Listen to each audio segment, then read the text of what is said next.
do I speak on psychological safety? It all started in my childhood. Like a lot of people, my childhood was complicated. My parents grew up in homes where they were bullied, and it trickled down to me. To give you a good example of what it felt like, you know that Peanuts comic strip where Lucy holds the football for Charlie Brown to kick and then she pulls it out at the last minute? That is pretty much what my life was like. I was Charlie Brown. I was never sure if my parents would keep their promises or not. I didn't feel like I could speak up about this because I never felt psychologically safe, which is how people feel safe enough to speak up when something isn't right to them. And it's in an environment where you trust, and that trust was not there for me. A turning point happened in college. I had applied and was accepted at my dream University of California school. I was living on campus. It was the emotional refuge I craved. My parents had agreed to cover tuition, while my money from years of tutoring and babysitting went to my expenses.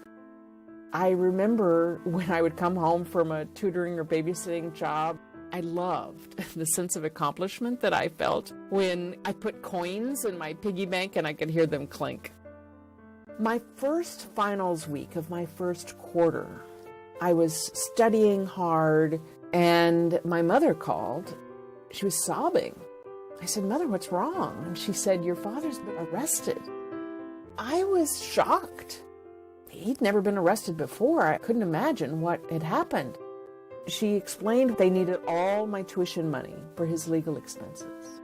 And while I had empathy for my mother's sobbing, I also thought about this impact on me. I was devastated. I had worked so hard to be in this fabulous school. All I had left was my money from my piggy bank.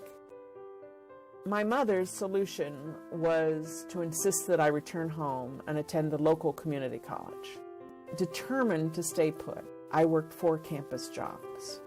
Knowing I was juggling classes and so many jobs, my primary boss, Diane, asked how she could support me. She allowed me flexible hours so I could focus on my studies, which I so appreciated. It made such a big difference to me. I'd never felt so empowered and supported. Months later, I couldn't reach my parents by phone for days. Then I got their postcard from Hawaii. They had splurged on a vacation. It brought back so many difficult feelings from my childhood. It felt just like I was back home, where their priorities were clear. Experiencing the contrast between how my parents and Diane treated me changed everything for me. Diane gave me a priceless gift, the feeling of being psychologically safe.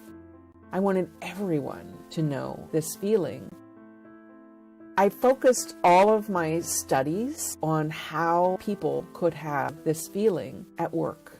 How could they feel supported and cared about so that they can contribute their best work to the world?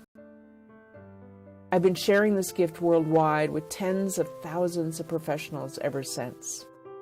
Little did I know that speaking about psychological safety would become my purpose and my passion.